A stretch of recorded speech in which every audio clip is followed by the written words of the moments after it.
Hey, what's up everyone? The original video of this flat design tree has over 400,000 views, and I did not even know how to use the shape builder tool at the time. So don't worry if you're a beginner and you're unsure about Illustrator. I'm gonna walk you through step by step how to create a little flat design tree, and you're gonna know much more about Illustrator and hopefully be a lot more comfortable by the end of this tutorial. So we're truly gonna go step by step. This is like the new file starting document window screen thingy. And in the upper left-hand corner, you see new file. So we can click on that and it's gonna pull up the dialog box. From here, you could name this as a new preset. You can select from a ton of different recently used ones or anything up here. If we go to web really quick, I think we could probably just grab this 1920 by 1080. So you check the width, check the height, 1920 by 1080, and the pixels are the dimension we're gonna be using. I like RGB color mode for things that I'm creating for digital work, CMYK for print work, so we'll stay on RGB under here in the advanced settings. Everything else we'll just leave the same. Hit create. We're gonna have a new blank 1920 by 1080 artboard chilling in front of us right here. Now, one thing you can do to get your window the same as me is go up to window, down to arrange, actually workspace, and you can click on essentials, and then we could reset essentials. That's gonna remove a couple things from my window, so we'll open them up if we actually need them as we move along. So you should see the properties panel here on the right. Illustrator kind of moved them from the top down. If you're on an older version of Illustrator, you'll see a lot of the things I mentioned in the top toolbar. And you can find any of the windows that you need underneath the window drop down, like the alignment panel and then the Pathfinder panel and all these different things in here, anything to do with type. We won't use type in this video though. Let me go ahead and get started. So this is a tree. We're gonna be creating it out of triangles. So I'm gonna click and hold on the rectangle tool and find the polygon tool. Another quick shortcut on this essentials toolbar, we actually lost a lot of tools. So one thing I like to do is click on this edit toolbar, go to the three little hamburger menu thing, and click on advanced. So now our tool set here on the left-hand side is the advanced version. We have all the tools in front of us, and you can minimize this to be a single column or a double column. I kind of like the double column when I'm doing these tutorials. So that's what I'm on over here on the left-hand side. We may make some adjustments as we go along. There's some tool tips. I'll definitely do a tutorial on how to get rid of those. Can't wait. All right, so we got the polygon tool out here. Click on your canvas or artboard and it's gonna let us adjust the number of sides. We're gonna drop that down to 3. Radius doesn't matter and hit OK. We got a triangle, check that out. We go back to our selection tool. The shortcut key for that is V. And we got this little triangle out here and we can scale him up. We can keep him in proportion if we hold shift, just like that. So let's scale him up a little bit. Doesn't matter the size at all. Now this has a white fill and a black stroke. So the stroke is like the outline and the fill is the color of the actual shape. So if we click on the stroke here, it might open up your color guide here, and you could always pull that over here to the side until it kind of highlights in blue and drop it in over there. So now we have the colors right here if we'd like. One way I like to adjust color is by double clicking on the fill or the stroke, and you can actually use this color picker. It's kind of my favorite. We'll probably come back to that. But with this stroke, I actually don't want to stroke, and I'm gonna hit none. And you guys, I do not like these tooltips, so let's go ahead and turn those off really quick. We'll go up to the Illustrator preferences into general, and I'm kind of assuming that they're gonna be in here somewhere. Look at that right there. Show rich tooltips. I do not want that. I do like tooltips, but the rich ones, get out of here. All right, so now when we hover over things, it just shows that little one. That's what I'm more used to. So if we click on the fill, it's gonna pull it up to the front. We can double click on it, and of course this is a tree, so let's pick a darker-ish color. And if you stay in this kind of center area, it's a nice muted tone in here. Up here gets a little more saturated, over here desaturated, right? And then lighter at the top and darker at the bottom. So if you find your way to the middle, you're gonna have like a grayer green, or I like to call it like a muted tone. With any of these colors that we're picking, you can see the little color hex code down here. So you can just grab that and paste it in, or like type it in as you're working with me, and we're gonna hit OK. All right, so we got a little triangle tree. Now, we're going to maybe zoom in a little with Command or Control plus and minus. We can do that. I say Command for Mac users, Control for Windows. we're going to duplicate this piece of the tree down. So just hold Option or Alt until you see the double-ended arrow, and you can duplicate this piece over anywhere, right? You let go and it's there. We can bring it back over. Have you noticed all these little lines that allow me to like intersect and line things up? Those are smart guides. Smart guides are really useful for exactly this. If I wanted to bring this piece back over to the center of this piece and also start to line it up in different spots, smart guides are the way to go. So we're going to go up to View, down to Smart Guides, and make sure that is checked on. I seem to have snapped a pixel on if you want to get this all the same as me as well. But anyway, we got this guy here, and what we can do is find this double-ended arrow at the bottom of him, and we can click and drag to make him larger. And if we hold Shift, once again, it's going to kind of increase the scale of this triangle.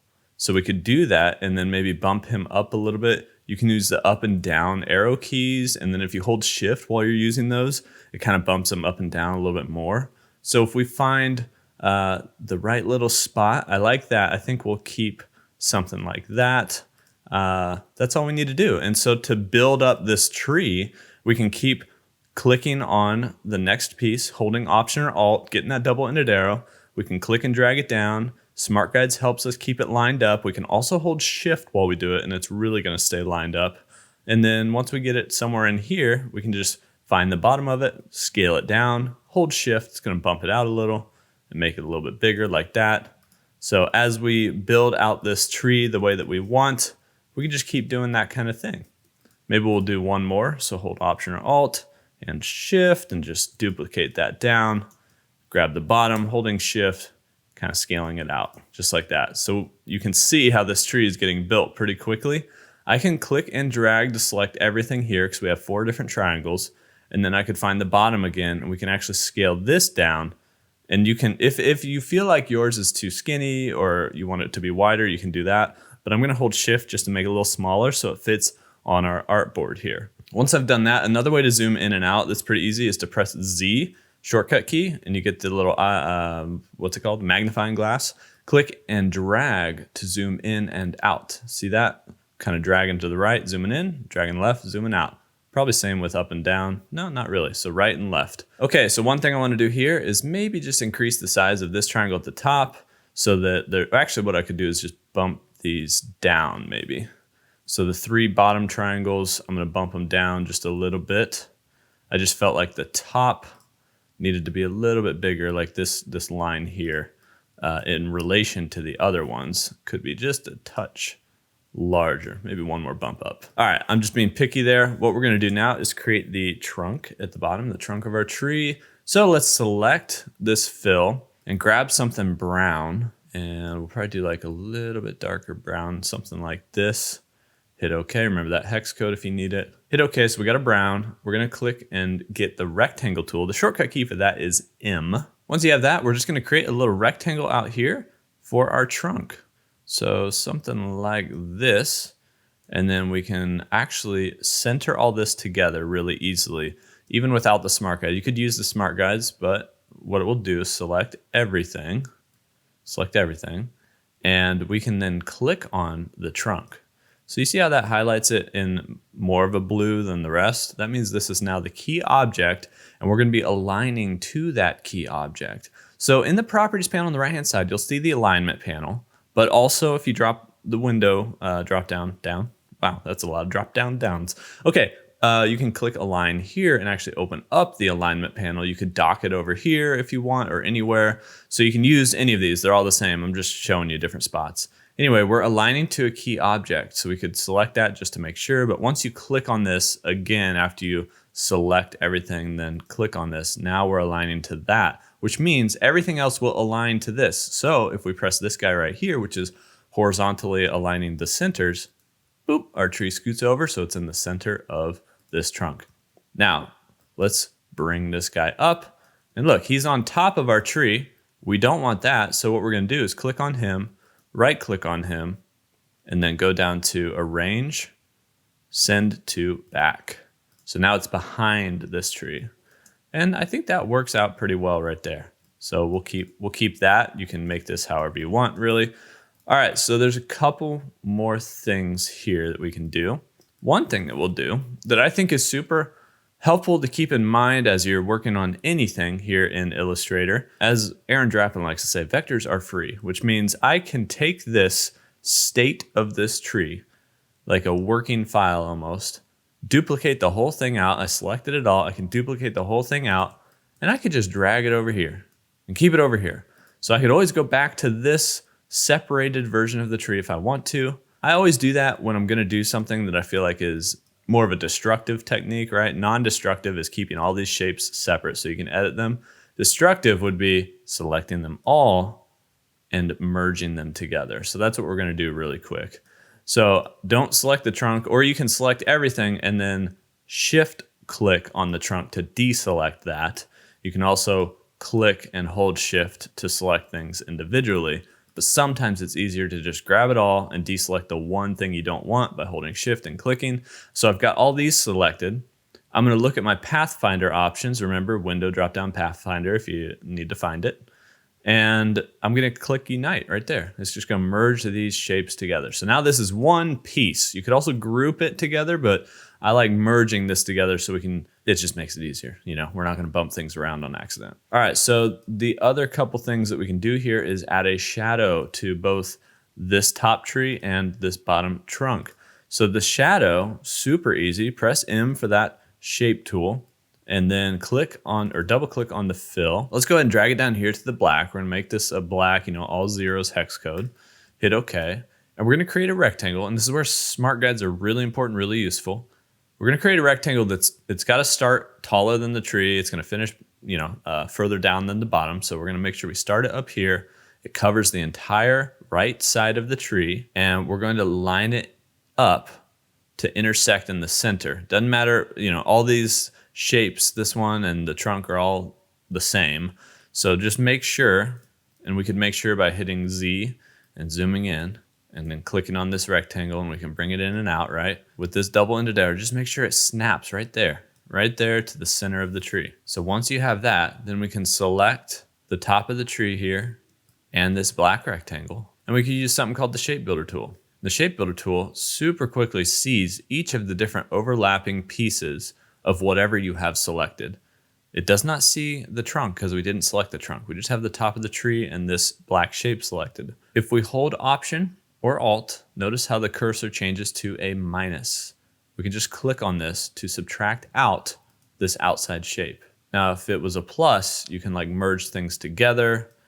So you could do that, but that doesn't do anything. In this case, that's not what we're doing. We're subtracting out. So you hold Option or Alt, and subtract that out.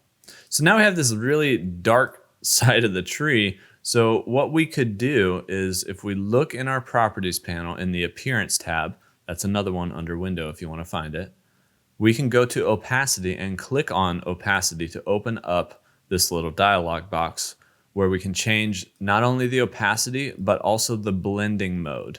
So you could hit multiply on this if you wanted to, and then change the opacity or normal or any other blending mode to get the effect that you're going for. For me, I think what we'll do is maybe drop it down to 10% opacity. You could go even like 20 if you wanted like a little bit darker shadow that's a little bit more visible. So maybe that's what we'll do. And then what we'll do is just press M for that rectangle tool again, and then just do the same thing down here on the trunk. I didn't really like how this, you know, if this all came down in the straight line. I'm gonna adjust it here on the trunk just a little bit. So it's gonna be a little bit off center, if you can tell. We'll zoom in real quick. I'm gonna select both the trunk and this rectangle. Shift M is the shortcut key for that Shape Builder tool. And you can tell that I didn't completely cover the entire right-hand side of this. Now, one thing to note here is the rectangle of the trunk is a little bit larger than this black rectangle that I just made here. So I could switch back with the shortcut key V to the selection tool and make sure I cover up every piece of that trunk. So I make this rectangle as tall enough to cover up what's behind here. And then I can select both Shift M for the Shape Builder tool. And what we'll do here is the exact same thing. We'll hold Option or Alt and just get rid of the outside rectangle. So once we do that, now we've got this piece and the trunk here. This piece is in front, so we'll go ahead and send all of these guys to the back by selecting them and then right clicking, send to back. So we go underneath this, and we'll do the same thing here. We'll grab this rectangle, we'll go to the opacity and maybe drop it to 20%, just like that. Now there's a couple things that you can do here as far as the shadow, like the long shadow or having a shadow underneath the tree. We could do an oval, right? We can click on this shape tool, find the ellipse tool, and we could do like a really small oval, like a very skinny one down here. And we could click and make sure we center this up and then send it to the back, send to back. And then once we have that, we could drop it down a little bit. So if we see this guy's kind of right below this, and we probably need him to be like as wide as the tree at least. So we'll zoom in a little bit till we can get those double-ended arrows.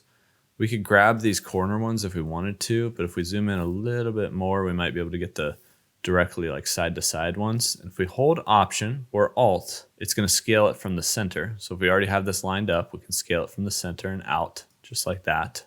And then what we could do is drop the opacity of this, maybe to like 50%. And actually, I think that's a little wide, maybe. So we can scale this back in. Maybe having it more like that was okay.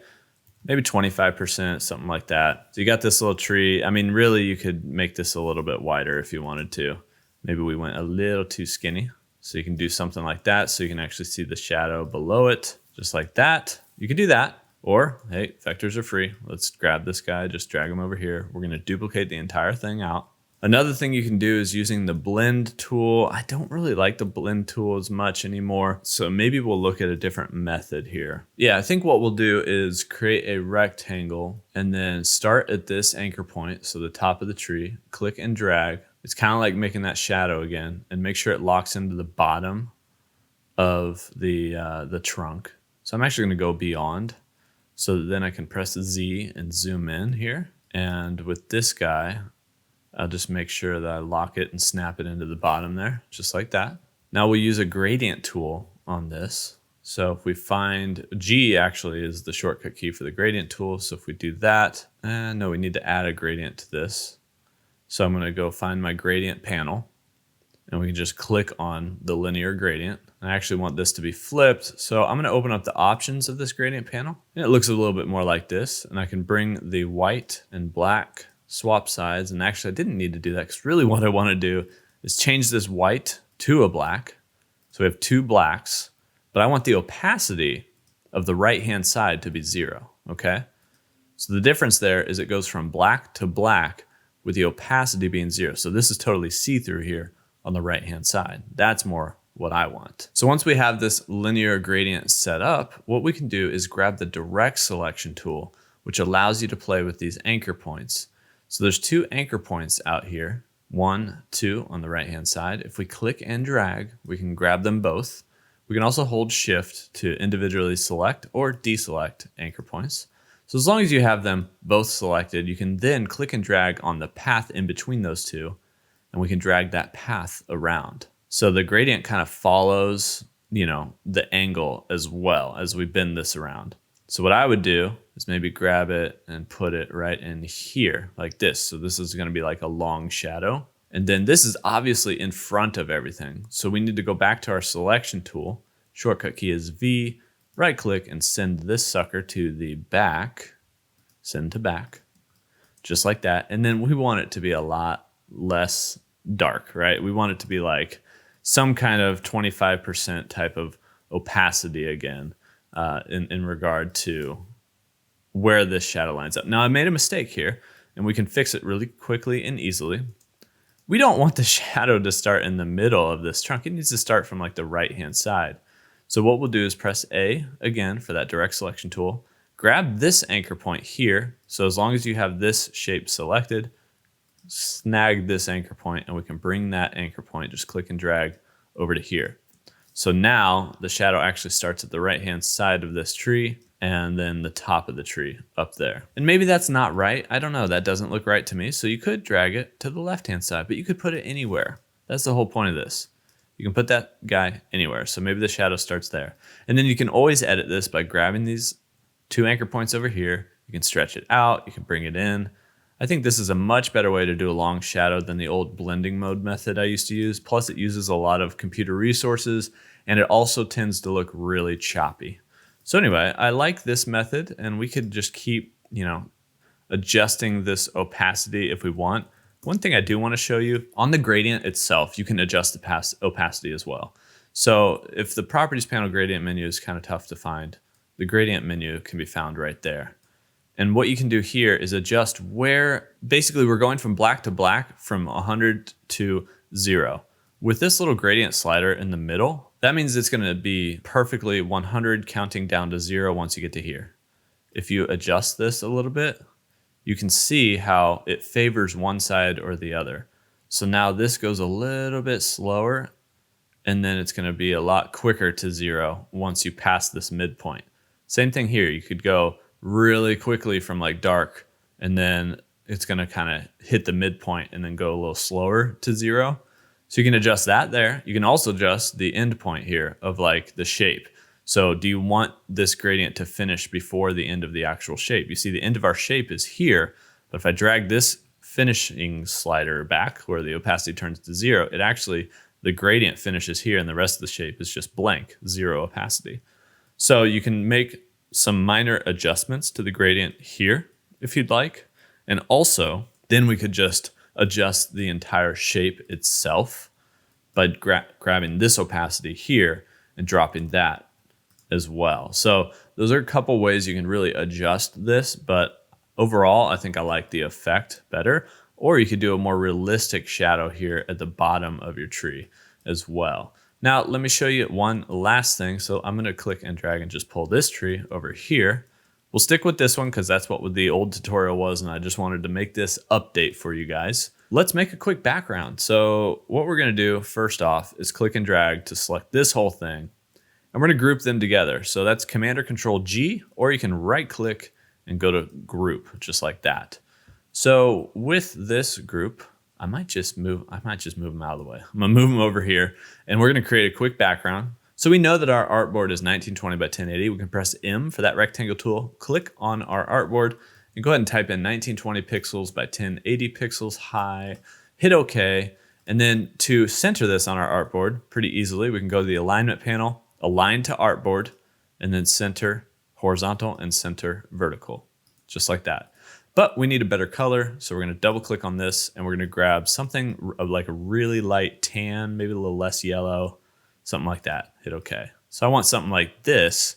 And then what we can do is go to the layers panel and then create a new layer. We could have done this first, but we didn't. So we're creating a new layer. We're calling it background. We're going to drop it to the bottom of this layers panel. And then you can find, first off, you can find all the shapes we've made, but we can find this rectangle we just made and drag it to the background layer. You could also have done this in reverse, created this layer and then selected it and then added the rectangle to that layer. But anyway, that's all we have down here. So what we'll do is click right here to toggle the lock. So now we cannot accidentally grab it, move it around or anything. So that's perfect. So then we can grab this little tree, which is on a top layer, and we can bring him out here and we could center him. But we're gonna need to do a little something here because it centers this box. You see this bounding box here? It centers this box on this artboard, which means our tree, if we wanted a tree in the center, it's a little bit offset. So you could center the tree and then align the shadow to it if you want, or you can just sort of eyeball it if you want, and we'll scale it up a little bit. I'm holding Shift and Option or Alt to scale proportionally from the center out just to make it a little bit bigger. And then you could line it up wherever you want.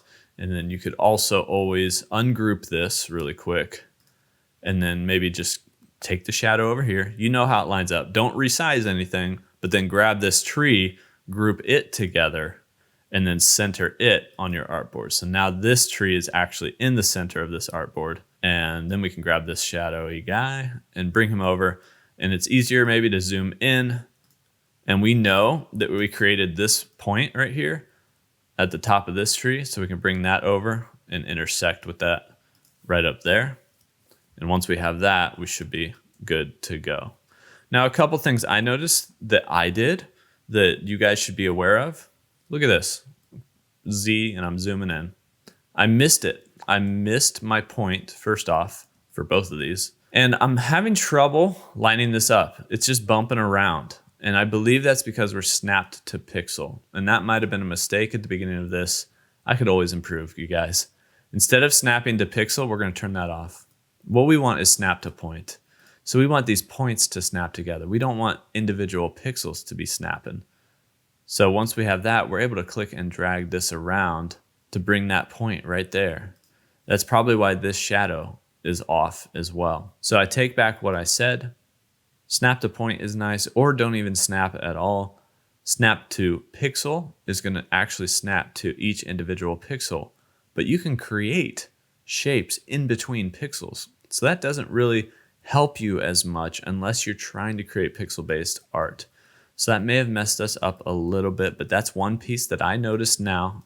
And I'm just clicking and dragging and looking down this. Yeah, see, we're a little bit off down here too. So what we could do to make it even easier, press A for that direct selection tool, click on this point, and then click and drag this point to snap it right there. And I would say that that is exactly how I would get this lined up here as well. Click A, I'm gonna click on this shape so I make sure I get this anchor point. And I can click and drag this around and snap it into there. And I can do the same thing with this shadow as well. I can click on this shape, that's the shadow shape, click on this anchor point and bring it up to snap into there. And depending on where this ended up lining up down here, sorry, we're holding shift, just coming down here. What we can do is the same thing here. I know that the trunk and the tree leaves or whatever are centered. So we're gonna press A for that anchor tool, or direct selection tool, grab the anchor. You can click on the shape. It's going to select the shape. Then you can click on the anchor point, and now I have just that anchor point selected. And I can drag that either way. And I know when I see this intersect right there, that's going to be the center of this tree. So we've officially fixed that now, but I'm just showing you that that's why, you know, snapping to point, snapping to pixel, these settings actually, I mean, snapping to pixel can actually hinder you a little bit. So forget what I said before. That's not how we wanted to have this. We wanted snap to point, so these points can snap together easily. And now we've fixed our tree. So at least I covered that in this tutorial as well. I hope you guys enjoyed this tutorial, this new flat design tree tutorial. It's an update on the old one, and I used a lot better tools in this one, things that I didn't even know. So don't be afraid that you don't know everything about this program yet. You guys will get the hang of it. Just keep trying. There's a lot of different flat design tutorials on this channel and the old main channel. So if there's anything I can do to help, you hit me up in the comments down below. I'll catch you next time.